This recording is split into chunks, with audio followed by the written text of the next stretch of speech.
Hello, and welcome to Artpop Talk. I'm Bianca. And I'm Gianna.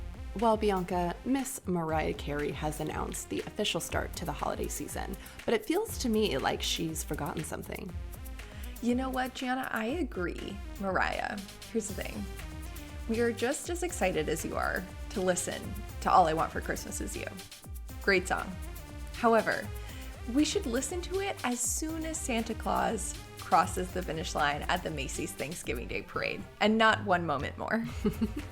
Today, we're talking about the visual history of parades and what has led us to ring in the holiday season by watching a bunch of giant balloons walk down the New York City streets.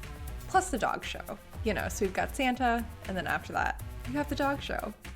And you've got a great mix to kick off your giant cookie eating streak. Let's talk turkey. Gianna. Hi. Okay, I'm really excited for this chitty chatty segment because it's time for you to make an announcement. I suppose it is time to make the announcement. So I told you guys that I was going to Arkansas. I was going to go bop around, have a little murderino time in the town of Hot Springs. At the Gangster Museum. At the Gangster Museum. I did not go to the Gangster Museum whatsoever. Well, you were busy. I was very busy. So I got engaged. Yay! Yay! Yes, so it is official. She's got the ring. She had the moment. And it was really cute. It was cute for me anyways. I love that journey for you. Yeah. I love a cute proposal moment. Yeah. I will say it was just so funny whenever you were talking about this trip to Arkansas, because obviously I've known about what has been really gonna happen in Arkansas. You're like, this bitch isn't going to no gangster museum. Yeah, so every time you had to talk about Arkansas, I was trying to pretend when are you going? Oh, what are you doing in Arkansas again? Or on the podcast you were like, yeah, we're going to Arkansas. I was like, oh yeah, that's cool. Trying to act like I didn't care about you going to Arkansas.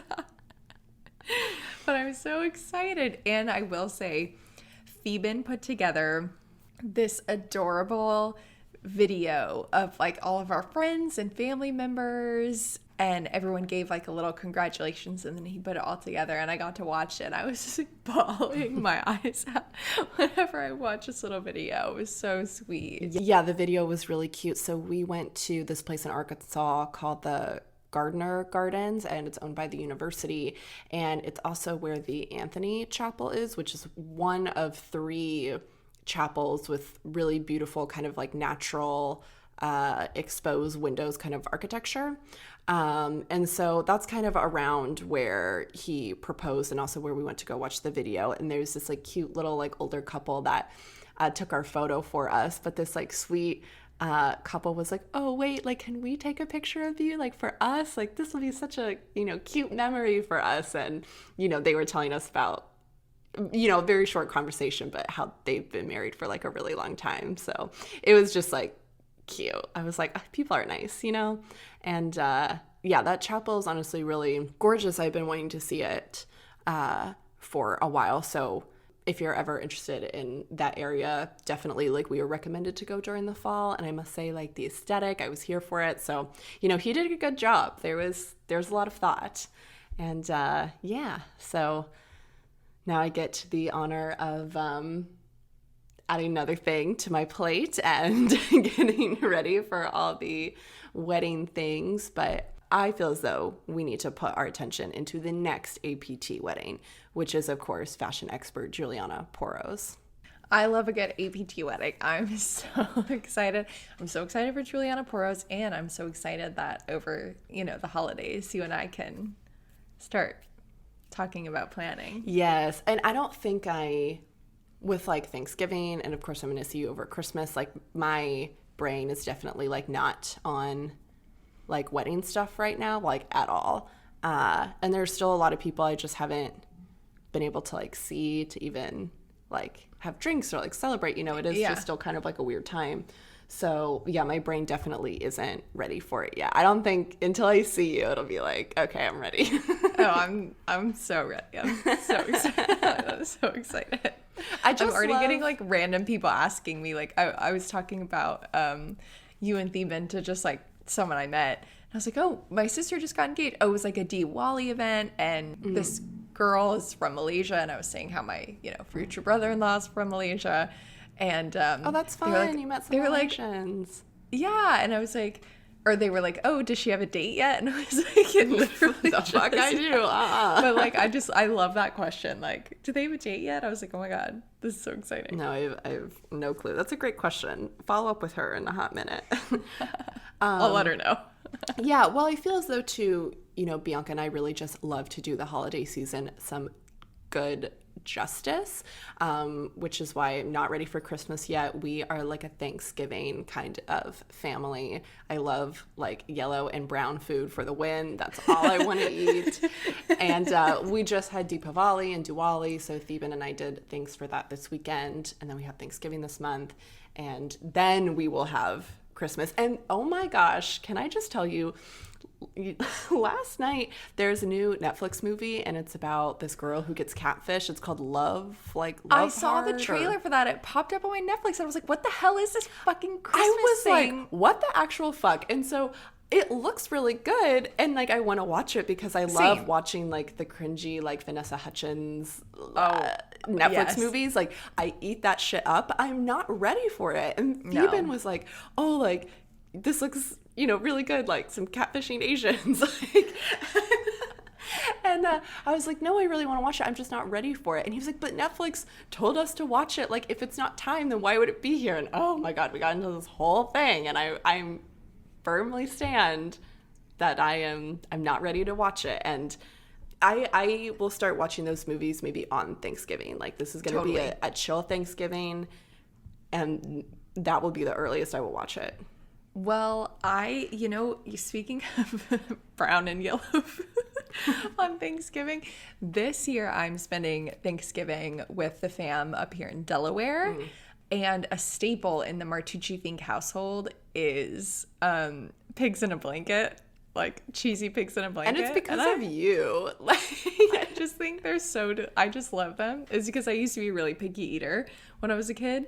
But now on Thanksgiving, I still really want pigs in a blanket. And I feel like I'm going to have to disgrace the Poro table with some pigs in a blanket. We were just talking about, before we hopped on to record, that there's truly no hope for us because the bouginess is like ingrained in our DNA, and how Bianca wanted to go to Vermont to get a Christmas tree because of course she needs a fucking Vermonty kind of tree, and how one of our aunts just picked out her Christmas tree. Like she goes, before Thanksgiving, like it's very competitive, like you need to get that good tree, you gotta tag it. I truly think that pigs in a blanket is probably where we humble ourselves. I think they're gonna be horrified. There's all this delicious food, and I just want some brown pigs in a blanket. I know. Is this your first or second Thanksgiving? It's your second. Well, this is going to be my first Thanksgiving at the Poro house, because last year we obviously wanted to do Thanksgiving, but it just got canceled because of COVID. The risk was just too much for everyone to be in the same place. So I hosted a little mini Thanksgiving with Joel Poro, fashion expert, and Andrew last year at my apartment. So we just had a little thing. Party of 3 for Thanksgiving last year. But so I'm really looking forward to it. I really love Thanksgiving. Yeah, it's a good one. Well, speaking of, should we move along here and get into some art news?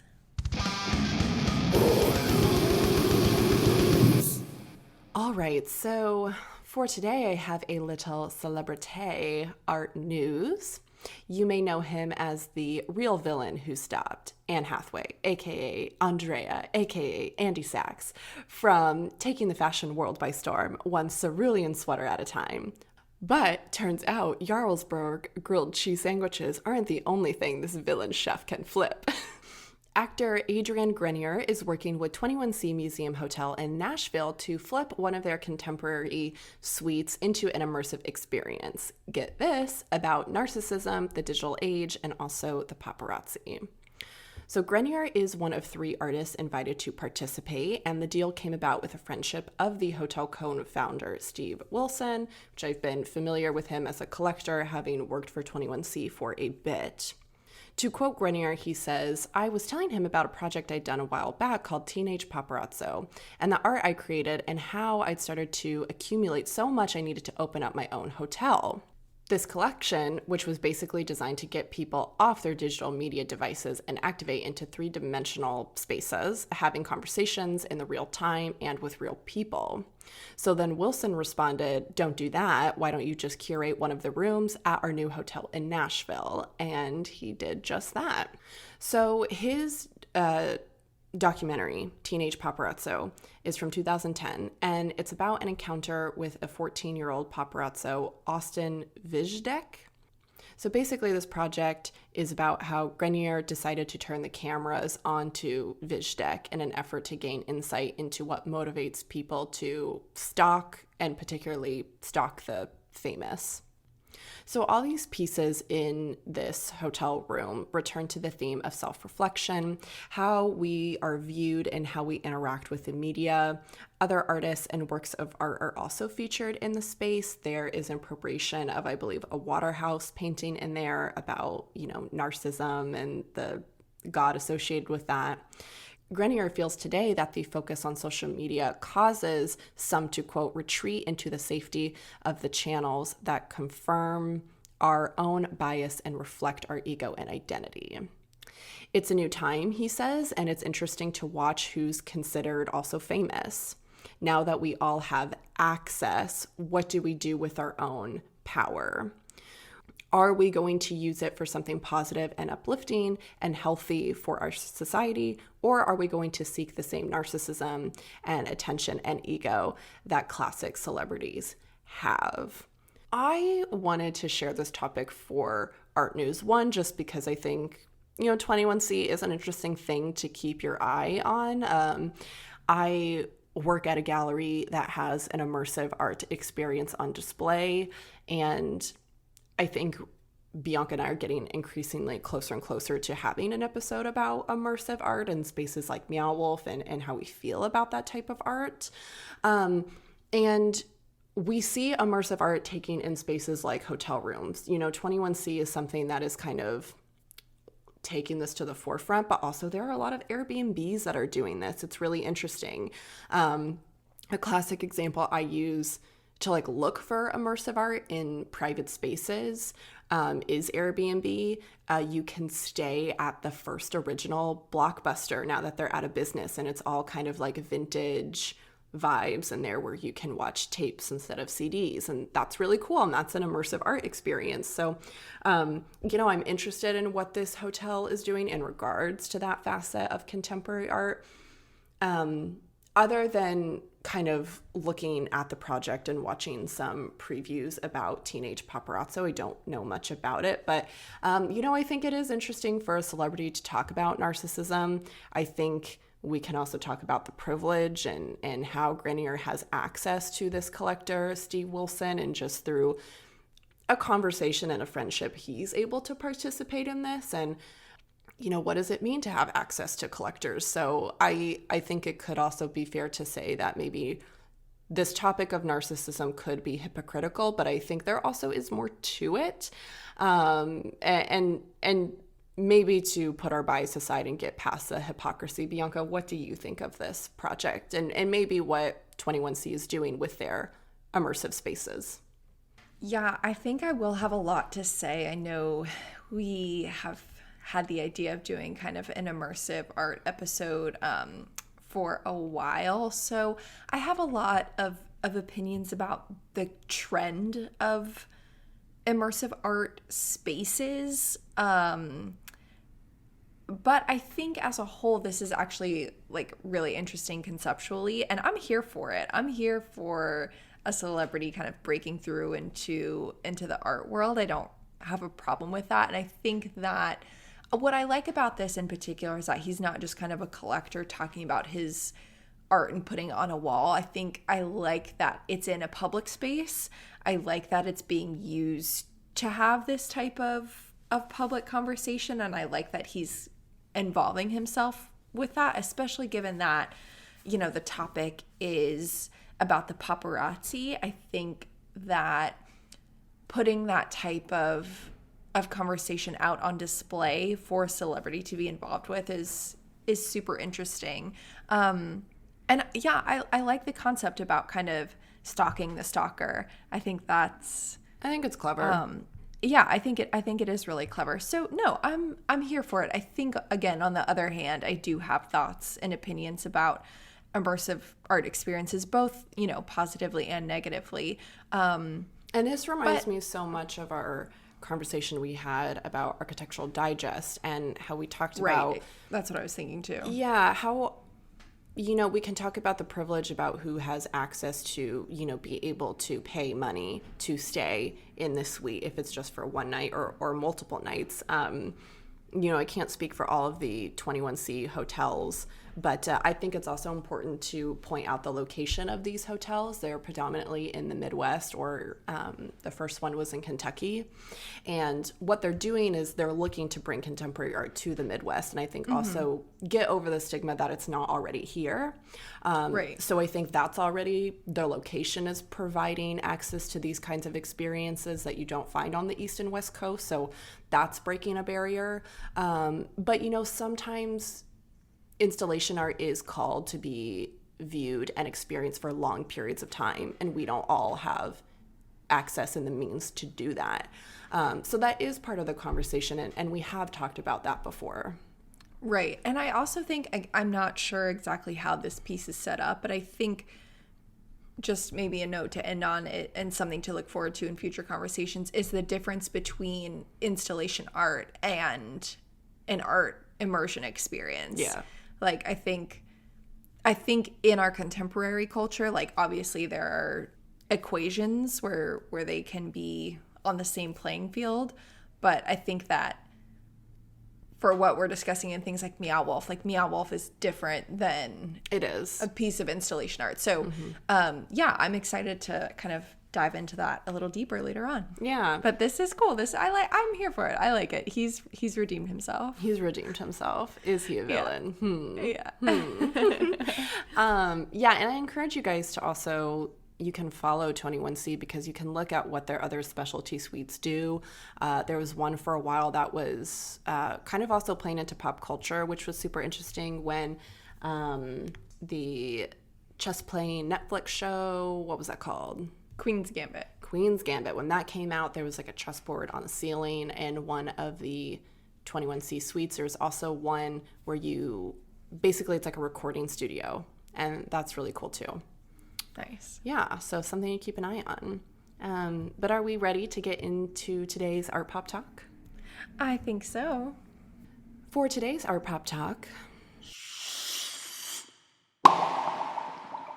we are getting into the giving spirit by bringing you this festive episode, talking about all things parade. From the Panathenaic Procession and Ferris Bueller's Day Off to the Macy's Thanksgiving Day Parade. How are parades used in holiday celebrations and historically used to show triumph or victory? Ooh, alrighty. So I am going to bring us a little introduction into this kind of, I don't know if it's necessarily a history of parades, but this is kind of the lineage that Gianna and I felt best related to kind of our contemporary example of parades and how we're kind of going to fall into that that use of the topic in an art historical sense. So the word parade comes to the English language from French, where it traces back to a Middle French word meaning to prepare. And in the original English language, parades, of course, did require preparation. When the English started using the word parade in the mid-1600s, it did refer to this kind of like French use of the word, like a very pompous show or an exhibition, like to parade something. And the French have continued to use the word in that way as reference to, again, that pompous show. And then for a public procession, the kind that we're going to get into, they actually use the words défilé. So the use of the word that we are most familiar with, this kind of public procession kind, dates back to the 1600s. But some of the earliest of these public processions were very like sober. They were very commemorative. They could have been political. And obviously we'll get into this kind of like triumphal history as well. So by the late 1800s, the word parade was more frequently referring to the kinds of parades that we're most familiar with today, those that are very celebratory. If you aren't familiar with many ancient Roman arches, you have definitely seen their influences. So the Arc de Triomphe in Paris, the Arch in Washington Square Park in New York, or the Wellington Arch in London. While some of these arches were erected by rulers or for commemorative purposes, they harken back to Roman architecture. Of course, the technology from the arch was innovative and distinctive to the Roman Empire, and this was actually perhaps influenced by the Etruscans, which we know very little about. But with the building of aqueducts, bridges, and amphitheaters like the Colosseum, we really see this arch architectural form take place.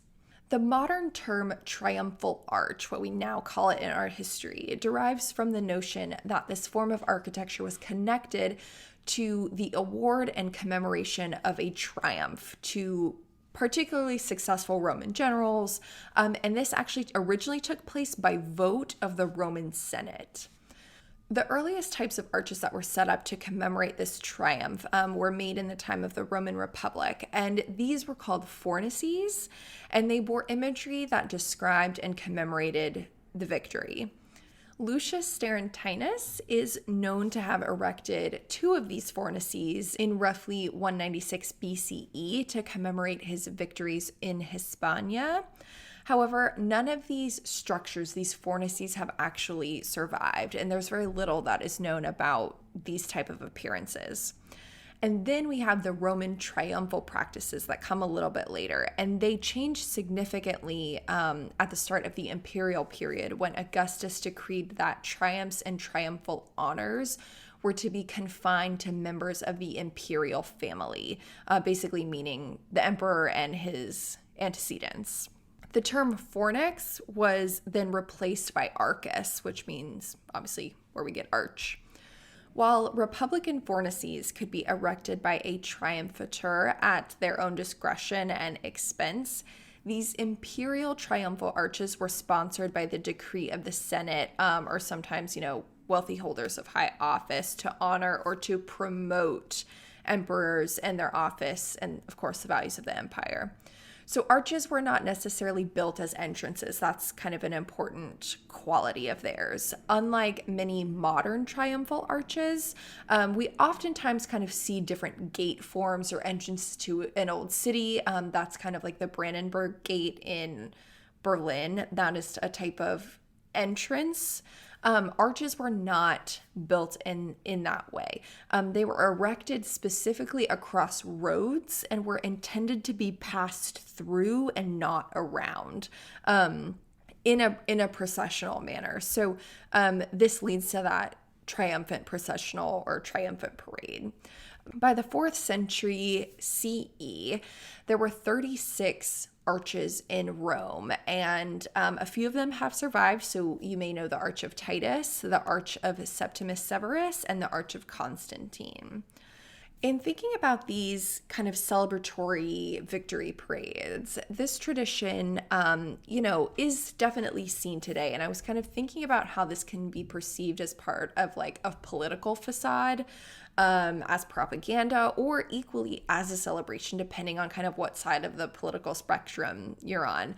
Particularly, I was kind of thinking about Joe Biden and Kamala Harris's presidential parade on Inauguration Day, but presently across the globe, there's no doubt that we see these type of like political powers exhibited from the tradition of this kind of like triumphal procession. And we don't necessarily have a ton more time to talk about this, but again, going are leaning more towards that celebratory sense, and less of kind of like that political and victory sense. I wanted to mention the Greek Panathenaic Procession, which is depicted on the frieze of the Parthenon. And there were actually two festivals to mark Athena's birthday. One was every year, and then there was kind of like the grand Panathenaic festival every 4 years. This festival, had dancing. It was followed by kind of athletic and musical and dramatic contests. And then on the last day of the festival, the Panathenaic Procession was led by men carrying animals, which would be sacrificed to Athena.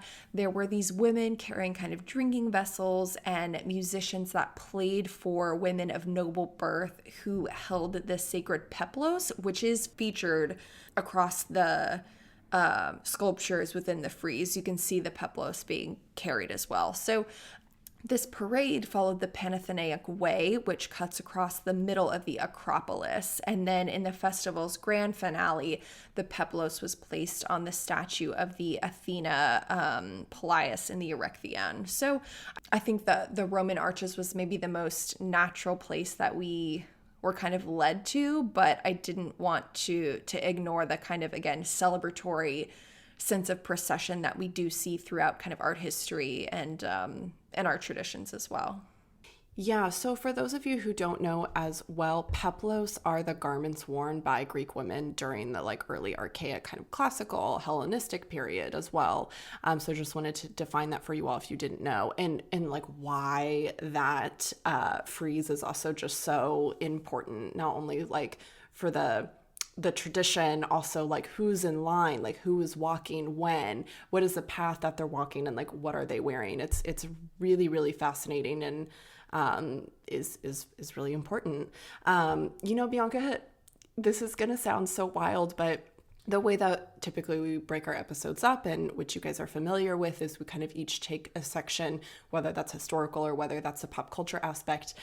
So with Bianca doing historical today, I really wasn't thinking about the arches so much. Surprisingly, we were able to go see the arch in Berlin, obviously super, super important. And when I was thinking of these victory walks, especially coming in from conquering another territory, I was thinking about those practices, but my brain totally was not thinking about arches. And triumphal arches. So I'm so glad that you brought that up, because I was thinking more of the performative act, not the physical marker that we have, which is the main visual part that we have. No, totally. I think that's also really interesting is parades in general, they kind of have this ephemeral quality where they pop up one day, and even as we'll get into with Macy's, we have these humongous, markers of a parade, but they're not long lasting. And I think that's what's interesting about kind of that lineage within art history is especially, the frieze of the Parthenon, that depicts a very important paradal kind of procession that we have.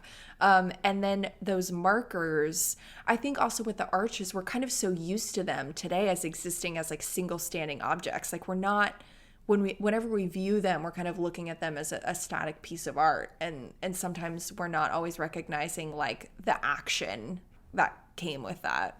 Yeah, for sure. Well, I'm hoping also to get a little bit more into the action. I also am going to talk about more modern garments as well, just a little bit in regards to band uniforms too. And, yeah. So this was kind of a really interesting subject today that was pressed upon us by Boy of APT, Andrew James, actually, which was very helpful.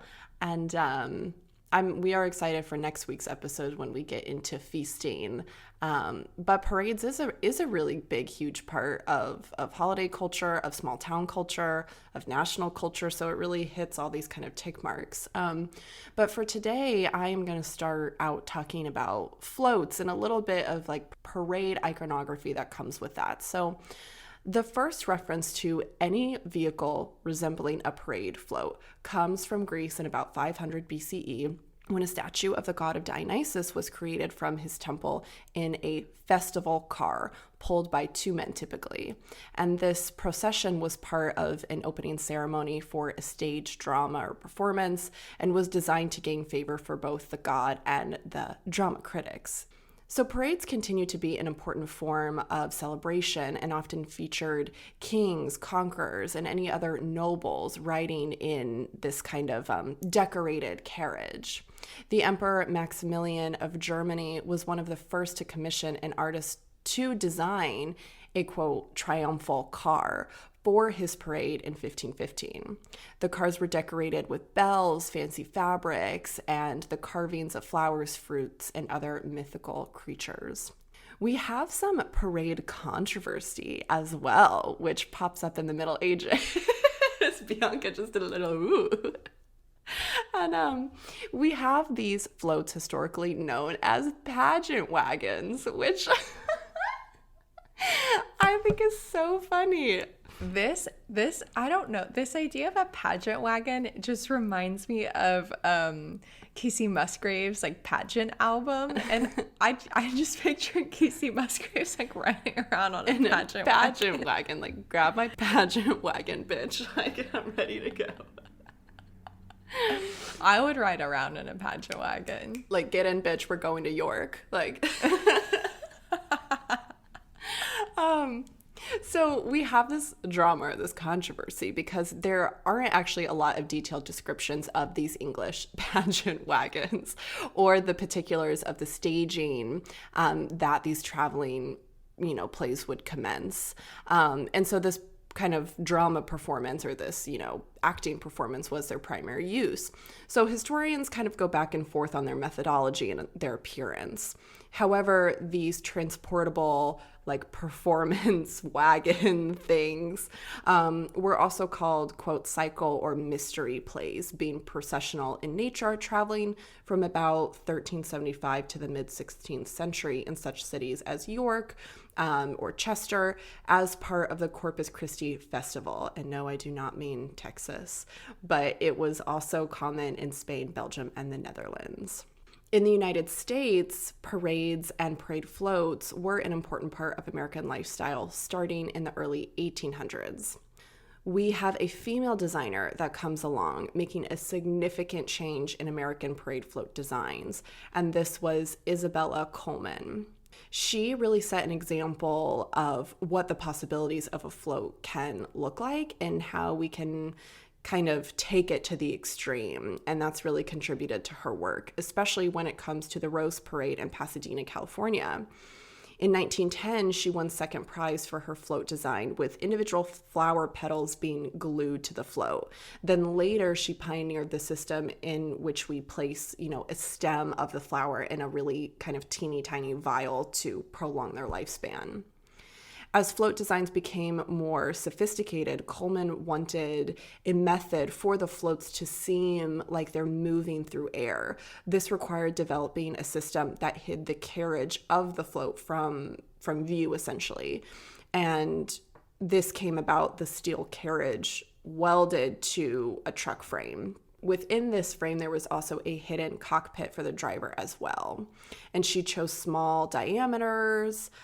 She chose airplane wheels for the unit as well, as they kind of made the float to appear to hover just above the ground. So Bianca is going to kind of walk us through the commercialism that has appeared, particularly in American culture, with the Macy's Thanksgiving Day Parade, when we get into the Thanksgiving of it all. But Coleman was actually the first to pitch the idea that floats could have corporate sponsors, which I thought was really interesting. And she actually went on to build Rose Parade floats for the next 59 years. And her success created a small industry of professional parade float designers, and she had her own business where she just specifically did this. Today, most major floats are designed and constructed by professional builders. Each float costs between, $30,000 to $200,000 or more.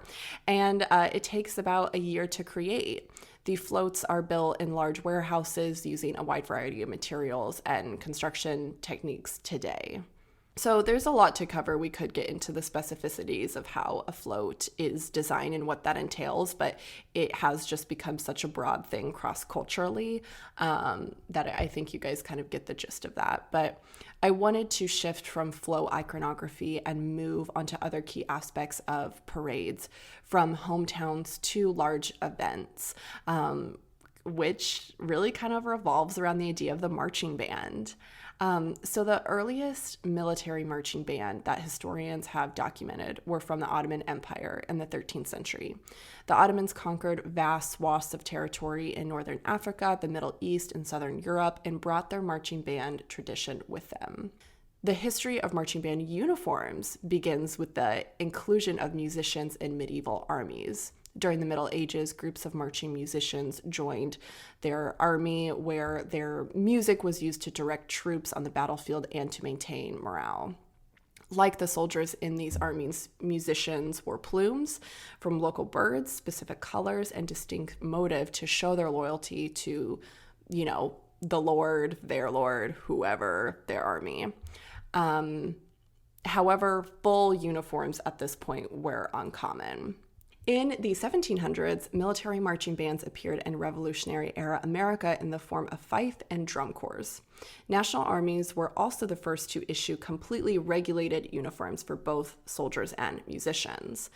Thanks in large part to composer and conductor John Philip Sousa, marching band music expanded in terms of repertoire towards the end of the 1800s, credited for writing the Marine Corps official song as well. When jumping to 1907, we have our first halftime show for a football game. So this combination of military, conquering, political history then also gets transformed into sports and competition, which is pretty synonymous with other kind of visual sports history we have talked about on the podcast before, in particular with the Nika riots.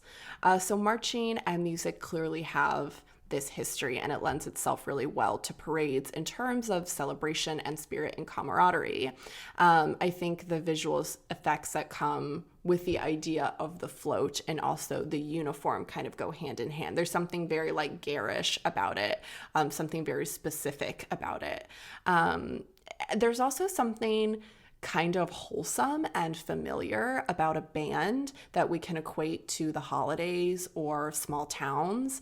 I think we all get really excited, or those of us who still watch the Macy's Thanksgiving Day Parade, when you see a band from your hometown or from a drum corps that you maybe have participated in the past, it's really cute and it's exciting, and we're familiar with that. And I can't help but equate it to something like homecoming, especially, being from OSU, whatever, we pride ourselves on, having the biggest kind of homecoming in the US, and it's a big deal and people get really involved in it, and Stillwater's population quadruples in October, and it's super intense.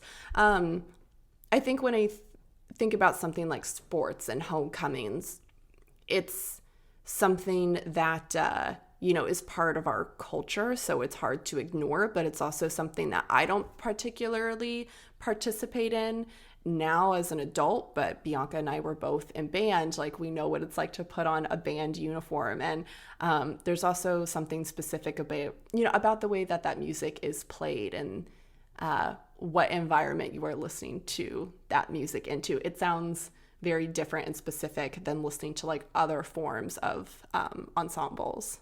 Yeah, I really love that we're kind of talking about a locale and small town parade affairs. I think that homecoming is one that is so distinctive to each town and to kind of each school that you may have participated in or go to, or just a place that you live in. I think, Gianna and I, we were in quite a few parades. When we were in high school, we always had to do the 4th of July parade, and, we were there for color guard and band and things like that. And I don't know, there, again, you hit the nail on the head. Just there is something so kind of distinctive about your local homecoming parade, or your local 4th of July parade, your local Thanksgiving, Christmas Day parade, Halloween parade. It's kind of funny to describe it as wholesome when also this kind of processional culture is derived from warfare as well,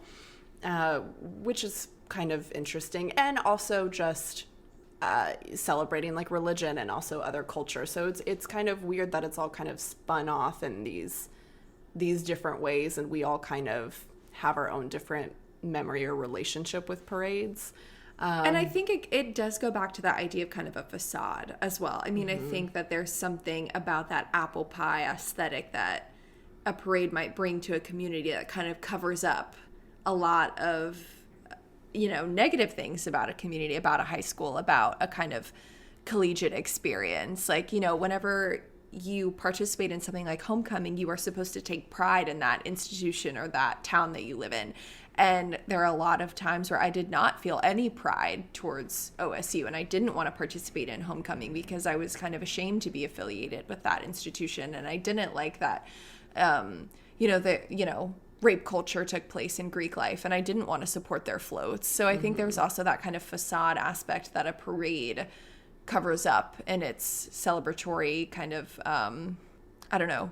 the imposing of a celebratory experience. Yeah, and I think also in just like bringing it back to like small town vibes too, even when I was in high school, I've just never been a rah kind of gal. I've just never been a person who's had a lot of like school spirit or like team spirit. And so participating in these kind of things, like I can get on board with a holiday parade, but when it comes to like the institutional connection or the team connection, it's just not for me, I suppose. Right. And even being in band, I've just never been a super like competitive person, and I just didn't understand what the big deal was. Right. Yeah. So kind of moving on a little bit more into parades with other pop culture spaces. I just kind of thought it would be fun to ask you, Bianca, and just have a candid conversation about what stands out to you parade and pop culture wise. Is there anything else that you think of that has significance, like outside of homecoming, outside of just band? I don't know. I'm sure that there's a lot I can think of. You have a lot listed here, so I don't want to say any of the ones that you have listed. I'll say that one of them maybe that I was thinking about, that I told you about, was Disney World. And I really didn't know this until I actually went, that whenever you go, Disney has a, parade every single day. Whenever we were planning the trip, I was like, okay, like, my friend really wants to go to the parade. Like, I was kind of skeptical about it. I'm not sure why, but I just thought parade, like, sounded kind of hokey. But it was like the coolest part of the day. Like, this Disney World parade was so cool.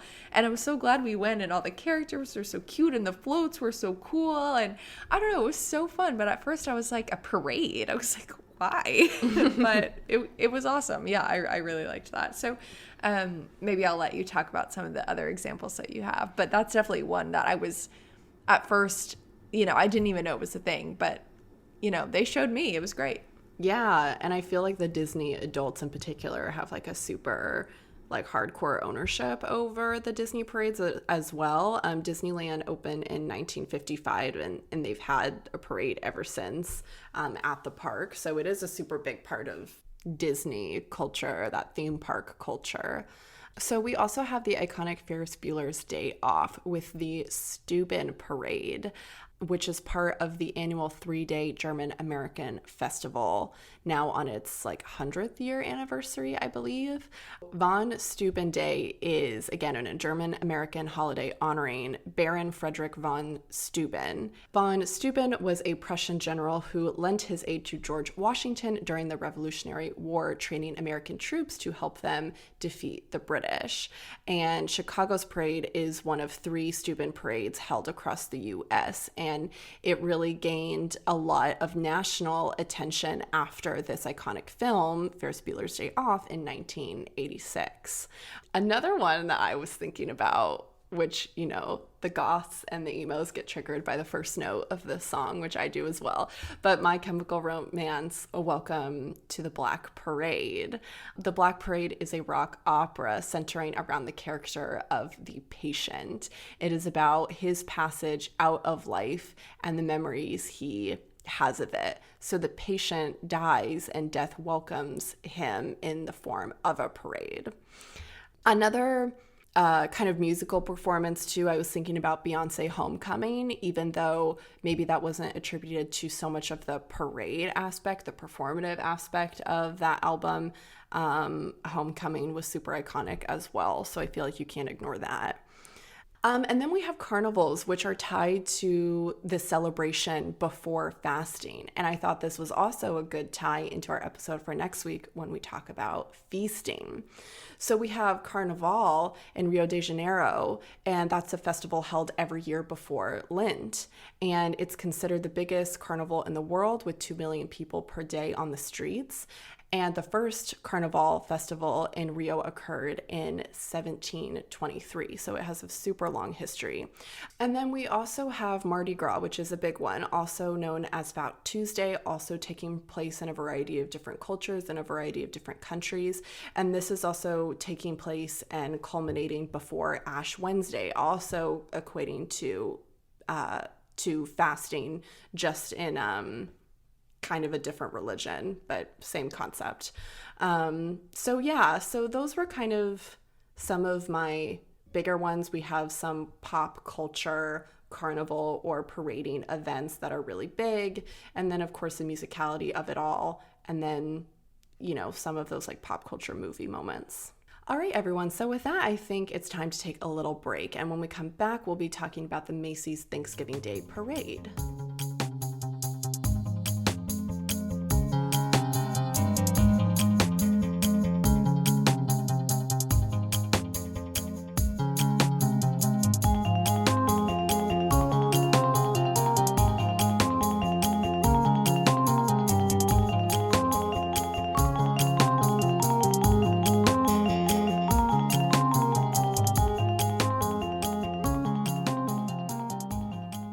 Welcome back, everybody. Now we are going to talk about the big one, the Macy's Thanksgiving Day Parade. So Gianna, do you want to talk a little bit about kind of like your earliest memories of the parade, or what you associate the parade with today? For me, as we just kind of talked about, like, we are a family that can only be ready for Christmas at a certain time. Like, when it's fall, like, it is fall. I would like it to be fall. I don't want it to be Christmas yet. So for us, the marker of the Christmas season is when Santa comes out at the end of the Macy's Thanksgiving Day Parade. And I think that is also definitely attributed to Mom. Like, the way that I think about it is because of Mom, for sure. Like, when Santa comes out, like, fine, we can start going to the Christmas tree farm, thinking about Christmas, pulling out the decorations. But until I see freaking Santa, it's not time yet. So it really, Thanksgiving is this good kind of transition holiday. And I suppose maybe that's how I view it. Yeah, I think that we've always really enjoyed Thanksgiving. And I do equate the same thing. It's like I can hear Mom, being like, all right, let's put the Christmas music on, as soon as Santa crosses the finish. And, we're all kind of sitting around the living room, like, clapping, for Santa. And yeah, it is such a marker in our household that the holiday season really is upon us. And it just, for us, it really kickstarted, like, the rest of our family traditions. Like, we could put the decorations up, we could go pick out the tree, like, something about Santa on our screen just really means something to us. And it's like, I can't deal with this, like, freaking Mariah Carey on the morning after Halloween announcing it's a holiday season. It's just, it's obviously, people can sell it. There's something wrong with celebrating a little earlier, things like that. But I think it's just, for us, I don't know, that's kind of our family tradition, I suppose. So we're big Macy's parade people over here. I can almost, like, smell, Dad cooking breakfast. Like, of course, we had to have, like, a big breakfast before we had, like, Thanksgiving dinner too. So I can, like, smell, like, potatoes and pancakes, like, being made while, we watch the parade, there's such a kind of like sensory experience as well for us, at least, where we're watching the parade and kind of like meal prepping for the day. And it is that kind of like immersive, I don't know, tradition, I suppose. And then I can put on a Christmas movie and then I'm like, okay, no, wait, like I'm in the mood for this now. Yes. Yeah. Totally. Yeah. Totally. So I want to talk about the parade's history a little bit. Macy's first staged this parade in 1924, but it was originally called the Macy's Christmas Parade. It followed the route between 145th Street and Convent Avenue to the Macy's store at 34th Street and Broadway. 3 floats that were originally pulled by horses took place in the parade. There were 4 bands and zoo animals from the Central Park Zoo. They had camels, donkeys, elephants, and goats. And these were features of the parade. Santa Claus was last in the lineup, which is obviously a tradition that still continues to this day, which at the time unveiled Macy's Christmas window display as well. 3 years after its inception, the Christmas parade was renamed the Thanksgiving Day Parade. Macy's didn't invent this practice, obviously. Philadelphia actually had the oldest Thanksgiving Day Parade. It's Gimbel's Thanksgiving Day Parade, which is now the ABC Dunkin' Donuts Thanksgiving Day Parade, actually debuted in 1920. So obviously starting in 1924, the parade was kind of centered in this phase of the Roaring Twenties, which was obviously a time of prosperity in the U.S., which gave the parade this tie back to consumer culture, which, you know, of course we love to see here in the U.S., and we'll talk about here in a minute. In 1927, the giant balloons that we know today had replaced the live zoo animals. At the conclusion of the parade, these giant balloons were originally released into the air, and Gianna and I are looking at a picture of the balloons right now, and like, honestly, this fish balloon is terrifying. If I was a kid, I would not want to go to the Macy's Thanksgiving Day parade. I do not like it. I also, have I told you guys that I just don't trust fish? Like, I don't like They breathe them. underwater. It's weird. I don't like it. So why does it have teeth? This is like the scariest fish I've ever seen, truly. There's also like a funky looking like horse in the background. I just like, honestly, these balloons have come such a long way. They're really low to the ground also. I mean, I think their scale has something to do with that as well. Like now they are just like enormous balloons, and you know, you're always like hearing Al Roker talk about like how many gallons of, you know, whatever air is in That's this thing. so funny that is such a part of the commentary. Like, this balloon took this many people to make. It has this many gallons of oxygen in it, and it has this many people holding it up. Right, I know. So again, these balloons were originally like released just straight into the air, and I think this had to do with the helium as well that was in them. So I said oxygen. Is that what you said? Well, I was reading something about like in particular like the helium allowed for the. I'm not sure what they used if it's helium that they use today for the entire massive balloon. I don't know. I'm not a chemist. We're not gas experts here. I don't fucking know. So in 1928, Macy's actually began offering $100 rewards for any of the balloons that could be returned. Like, I don't know why they wanted to return them after they just like released them into the air, but so why whatever. are they releasing them? I don't know. On the balloon, they actually had return addresses like labeled on the balloon so people could turn them in. And then in 1931, there was a pilot, Colonel Clarence E. Chamberlain, who snagged a balloon using an airplane. And then this led to a ban on retrieval by airplanes the following year. So then after that, after the ban, in 1932, another pilot attempted to capture a balloon, and it nearly crashed, actually. So then Macy's discontinued releasing the balloons at the end of the parade. I guess it was like maybe a spectacle for the city, like underdog gets away, you know, type of thing. So in 1934, we begin to see the involvement of celebrities in the parade, actually with singer and actor Eddie Cantor joining the event. So from 1942 to 1944, the parade was canceled because of the shortage of helium and rubber during World War II. So I thought that was interesting. It wasn't necessarily canceled out of morale, but out of kind of supply shortage. And those are the only years that the celebration had been canceled. When the parade returned in 1946, it was broadcast on television for the first time, and it had previously been broadcast via radio, so you could kind of listen to the commentary over the radio as well before that.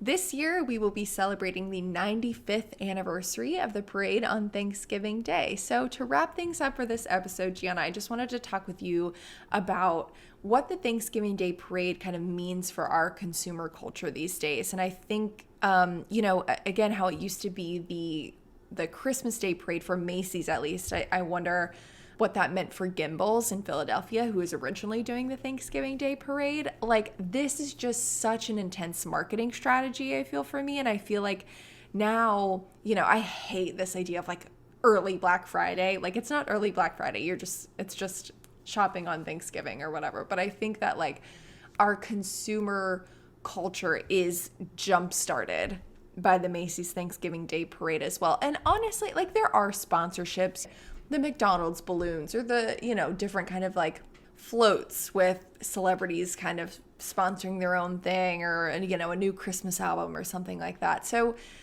there is something to be said about the marketing behind the parade, even though we kind of continue to love it. So I was wondering, or wanting to hear your thoughts about that. Yeah, I think you're exactly right. I think it does jumpstart the consumer culture of the holiday season. I think that's a huge part of it. But that's also part of the reason why I think I have this strict date about when I want to participate in things, because I don't want to be a part of that. Like, we constantly have to buy like so early, and we have to like prep for it this early. I'm very aware of that. And Black Friday really isn't something that I participate in that much anymore. I do some like Cyber Monday stuff. I think maybe we went the Thanksgiving before you moved, the last Thanksgiving I spent with you, like 2.5 years ago or something.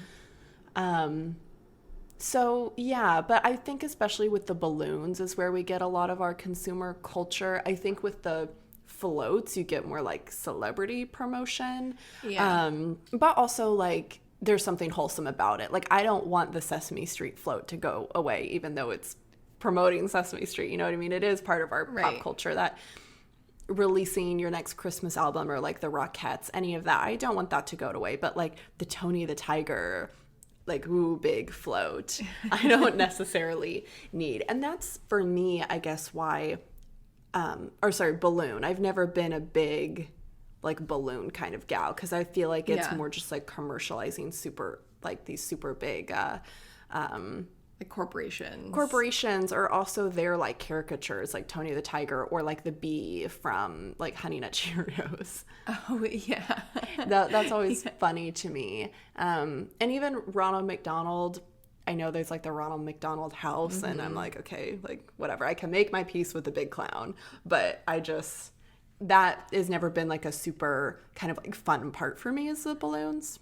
Yeah, and it's also going back to like the commentary of the anchors. Like, it's just so odd that the anchors have to like put on this facade about like, here comes Tony the Tiger. Like, Frosted Flakes are a delicious part of a nutrition or whatever. It's just like, Honey Nut Cheerios is going to give you cancer, folks. Yeah, like we put chemicals in our oats, Yeah, like you like Roundup? Yeah, it's weird that that the floats are described like on a technical level, but also like behind that there's this like sponsorship that the anchors have to like play along with, especially for kids watching the parade. It's like all cheery and stuff like that. Yeah. But you're just getting a commercial. I think one of my favorite parts about the parade are, definitely celebrity appearances and the Broadway. Yes.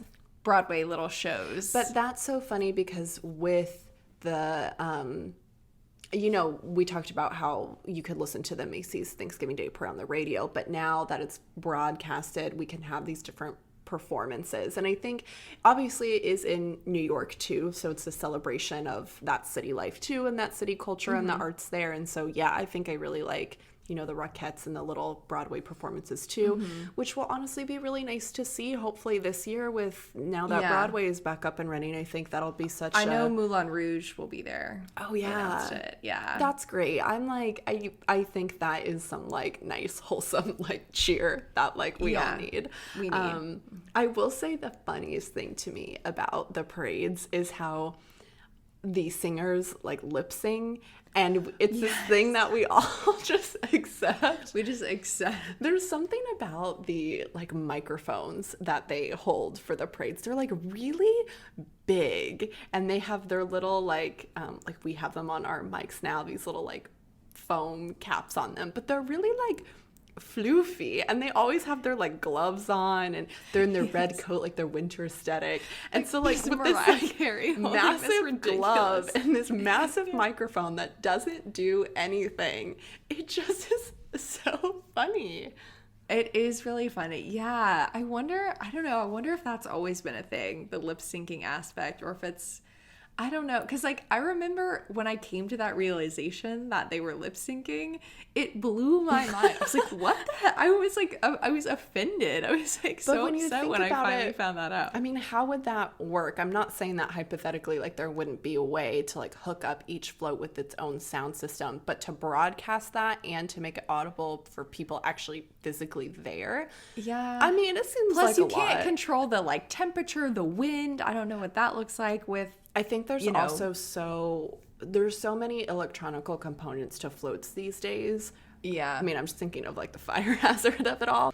But yeah, I don't know. I think also at the same time, the lip singing is a part of this kind of cheeky nature to the parade. And I think that's why we just accept it. But it would be extremely difficult. We're asking for a lot from these people. You know what I mean? We are. And I'm sure that it's like not great to like put out your best vocals in sometimes like the freezing cold, or, you know. Yeah. That can't be like the best thing. Whatever. So. Well, I feel like we done did it. Does this I think so. Get us in the holiday spirit a little bit? Is APT your new marker of the holiday season?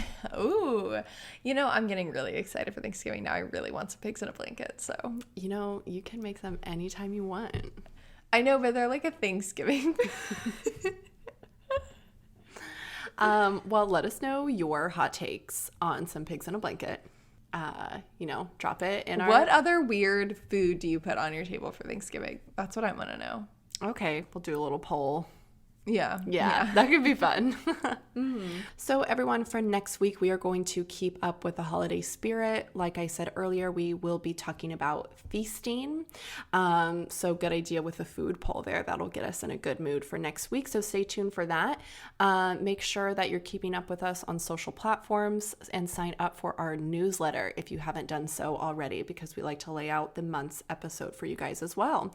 If you have any thoughts or notions, you can email us at artpoptalk@gmail.com. And with that, we will talk to you all next Tuesday. Bye, everyone. Bye. Artpop Talk's executive producers are me, Bianca Martucci-Fink. And me, Gianna Martucci-Fink. Music and sounds are by Josh Turner, and photography is by Adrienne Turner. And our graphic designer is Sid Hammond.